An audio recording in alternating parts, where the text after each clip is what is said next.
Hello everybody and welcome to another Transformers knockoff review. Today we are taking a look at the latest offering from WuKong. This is Vortex, part of their Lost Age Starting Today Bruticus line. This is WK07, aka knockoff Warbotron Whirlwind. Quick look around the box, we've got nice artwork on the front, imagery on the side. Come round the back. My box is falling apart. I don't think they even punched the hole on the box. We have Vortex with his accessories. We have the WuKong logo. Now this figure was delayed due to problems with quality control. Now, we got Blast Off and he had lots of sprue marks on him, so let's hope the delay for this guy was worth it and they've given us a decent product. Let's crack him open. And here he is, all out of the box, armed to the teeth with his gun, and his shoulder guns, and his back blades. Let's take a look at Vortex. He looks very good indeed. Not without his imperfections. We're looking on the shoulders there, we still have a mess there, and a mess there. So they took longer with this guy. You thought they would have got him spot on, but they have not. We have some on the back of the gun as well. He has some on the arm. He is not as riddled with sprue marks as Blastoff is, but he is definitely not perfect. I think they kind of rushed these guys out because the demand was there and people were getting impatient. But I'm pretty sure if they'd have said hang off for 2 weeks and it will be perfect, people would have been more than happy with that. Don't get me wrong, I absolutely love the figure and I have no regrets buying him whatsoever. But obviously we would have preferred a figure without all of the sprue marks. I mean, I'm not going to be displaying him in his robot mode. I am getting this for the Bruticus, because I do love myself a Bruticus. But that being said, I would have liked it to have been kind of defect free. Obviously all of the design here, all of the credit goes to Warbotron. They put all of the initial effort in. Mr. WuKong has bootlegged this and he's given it to us at an affordable price with some light piping. Whoop. But all of the design, all of the hard work, all of the resistances, that's all been done by Warbotron. Just checking on here, there seems to be no stress marks on the plastic section here. I know a few of the Warbotron ones had stress marks on that plastic. It seems to be pretty good. Nothing untoward there. Love the head sculpt. That really does scream Vortex. It's a great representation of him. Got these arms. We've got these nice blades on the back here which do rotate, although they're hitting against his arms. We have some nice silver paint applications. Again, some nice silver throughout that back section. The legs are nicely filled out. Good long heel spurs there. Get really good balance with this guy. Lots of surface area touching when we pose him. That's a gorgeous purple on the torso there and the crotch. He looks absolutely marvellous. You know, that's a gorgeous looking team. I'm extremely excited to see if they should give us a fierce attack, surely. They've given us all the rest. We need an onslaught for these. I love how when I first started reviewing these, I was like, no, they're definitely not going to be part of my masterpiece collection. yeah, they are. They stand very proud and amongst my Decepticon armies, and they look the part. I mean, I'm really looking forward to having Megatron and kind of Soundwave pointing, and then you have Bruticus and Devastator ploughing through the Autobots. Really excited for that. Now, something that does make me chuckle, this guy and Blastoff, they are the two figures that have come out with the most defects. My Blastoff had a fin missing. This guy has all the parts, but he has these sprue marks. Yet, they are definitely my favourite too. I definitely prefer those over Brawl and Swindle. It's just the design of them. It's like when Warbotron designed them, they were like, this one's good. Oh, let's improve on it by doing this. Oh, let's improve on it by doing this and then this. And, you know, these two are leaps and bounds ahead of Brawl and Swindle, in my opinion. I absolutely love them. There's not anything in the instructions even remotely telling me what these are. It's only because I watched MGo's review that I found out you can put the blades off his back and tab them in either side and then peg it in so it can be like an arm blade, or it could be like a Darth Maul wielding two blades in one lightsaber. We get two of those, but again, they don't include anything in the instructions telling us what they do. Did Warbotron include anything to tell you what they did? I had a couple of people asking for a scale comparison alongside the Masterpiece figures. Here's Sideswipe. Most people own some form of Sideswipe, so here he is. I mean, that's a good Voyager scale figure. Now, of course, the purist in me wants to get rid of all of these accessories, because they are just that. As amazing as they look, that's not overly G1 practical or accurate. I'd like to keep these bits on here, although they do come off as well. You can also remove these sections at the back here. You can even remove the blades from the back as well. But this is how I'd like to have him in his robot mode. You know, he's hench enough. He's got that buff Cybertronian look to him. I love the actual detailing on the underside of the cockpit as well. It's an unnecessary feature, but very welcome nonetheless. We've got these vents on the side here. Not overly detailed, but detailed enough. Very pleasing to the eye. Articulation consists of a ball-jointed head, so we can look up and down, left and right. Shoulders go all the way around on a friction joint. We can move this joint up, like so, and it bends. That looks really painful. We have rotation there. We have a bend at the elbow, hindered by these sections here, but we can just pop those off. There we go. I'm not entirely sure that's where they're meant to go. I think it is. Again, there is absolutely jack squat in the instructions telling me where things go. Just have to look at some pictures or look at somebody like MGo's review and see where things went. Rotation at the waist, hindered by this backpack section a little bit as it turns all the way around. Again, this can be rectified by moving the backpack section up. It unplugs like so, and can be raised up. That's actually how it comes out of the packaging. Not a fan of that. Like to have it lower down inside those connectors. The front hip skirts do move. They can go forwards and kind of come out. They are on a ball.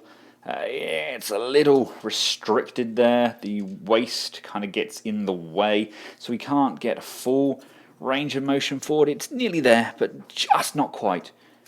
We get some nice outward motion, get an upper thigh rotation, get a 90-degree bend at the knee. We get a nice pivot on the front and back heel spur. The actual base of the foot doesn't turn, but the heels do, which is kind of nice. And we do get a rotation on the actual lower foot. Now, his hands do move up and down quite freely. We have rotation, and we have these fingers that are pinned. What is going on with the underside of that arm? That's just a flappy mess, look. You'd expect that to kind of tab in and stay there, but it doesn't. It flips down. This tab's just kind of a bit dormant, just kind of sitting there. Not really liking that. There we go. Swap the arms over to the other side. Gives me a little bit more motion on that elbow. Problem rectified. Right, the first port of action for the transformation is untab this backpack, just tabbed in behind those arms. We're going to bring it up, and as we bring up the front section as well, this kind of top section tipples a bit like so. I want to tipple that back, making sure Vortex's head is square. That's just going to slide in between the two sections, and this is going to tab into the front. Fold the feet up together, move this rotor blade section up. This whole section here is going to swivel up on a hinge, and that's going to lock in around those thighs. You can then sort out this blade section on the end by pushing those apart like so. rotating that around, and these are all going to come in and they are going to tab nicely together when it's all nice and straight, like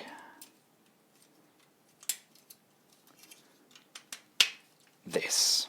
We can then collapse this body section back, and we have 2 holes and 2 tabs. They're going to rock backwards, locate and tab that, securing it in. Place the fist inside the arm, keep the latch open, bend this joint at a 90 degree, and then bend this elbow joint in. And as we bring this round, there's a small nook just in there. This section here is going to tab just in like so. We can bring in the huge parts forming cannon to the front of the aircraft. Just make sure that that tab is upwards. Bring that in and tab that in. Just bring the wheels down a fraction, because then when we flip these wheels down, he will sit quite evenly. We can then just attach the cannons back onto those shoulder mounts, and then we have a very Airwolf-esque Vortex. Very, very nice looking figure, not without its defects. The biggest one, noticeably now, is this tail fin section. Look at the mess on the end there. That's been cut at a ridiculously bad angle, unfortunately. Spin the old blades round. He hit everything on the way. He does roll. The wheels do roll. They're very stiff, but they do roll. Look at that. It's finishing touches. This is something that Warbotron didn't do. They'd have nice clean molds. Generally, this is a downside to us buying bootlegs. I assume they haven't bought the mold of Warbotron, assuming they've just reverse engineered it. But it does look remarkable, doesn't it? Still a very, very gorgeous looking figure. Now, of course, we don't have to have this section on the front. We can just flip this round and have this as a nice cannon weapon. Vortex doesn't really work too well without it. It's a big chunky parts forming piece. A lot of people didn't like that with the original. It doesn't bother me as much, but again, at this day and age, could they not have incorporated that into the transformation? Who knows? Nice big smoky fiery cannon on the end there. Good paint applications. Thoroughly enjoying these molds. Scale-wise, vehicle, not really masterpiece. I love how Cybertronian these look, though. I still stand by my little scenario that these are their original Cybertronian forms, and then when Starscream bought them back in Starscream's Brigade, that's why they took on the shapes and forms that they did. That's how I'm playing it. So there. Right. Again, like all the WuKong products, this has no combiner mode instructions. So let's guess our way through. We just want to unplug this section here, fold that section down, and this section rotates round. So the shiny silver parts are facing upwards. Untab the legs, fold these propeller sections down, and they're actually on a separate hinge. They're going to rotate around to the side, like so. So that's now on the side there. You want to lift this back tab up so we can get in to this section here. That's going to come all the way back down to this position. Just make sure this is folded over. We can then place these sections back together.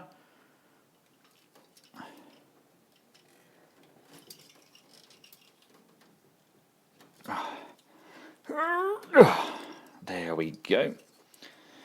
You want to fold these sections up, come around to this side. You want to rotate these ones, and then they're going to fold back on themselves. Make sure the knee wheels are back up. Just make sure you don't do what I did. I pushed this back quite hard, and my wheel went poing off and landed on my black carpet. Yes, that was fun finding that. Come round to the combiner peg, and you want to bring that down. And Vortex is the left arm, so we want to go this way around, isn't it? I think, like so. I don't like these being this way round. You can either take them off or do what MGO done. He just swapped his around. Very, very simple thing to do, but it makes it look that much better because they now face the correct way for a starter. There we go. I can just pop those under like that. And that is pretty much it. When we get the hands, you'll be able to plug them in between this section here. They're just 2 pegs that post in there. But that is pretty much it for Vortex's arm mode. It still bugs me that they don't include anything in the instructions on how to do these, but hey, I guess that's why we're paying a fraction of the official cost. All in all, though, it does look good, and I honestly cannot wait to get Bruticus all made up into his final form. So, there we have it, ladies and gentlemen, WuKong's Vortex. Thanks again to the guys over at TF Direct for making this review possible. Let me know what you think. I think it's a good figure, but not without its flaws. Again, I can't help but feel they rushed the production of this. The actual design itself was phenomenal. Props to Warbotron there. But it's not that difficult to include a little bit of information in the instructions just to help us when we are making the combined mode. It just makes my life, the reviewer, a lot easier as well. Not having to constantly source different material to find out what on earth was going on.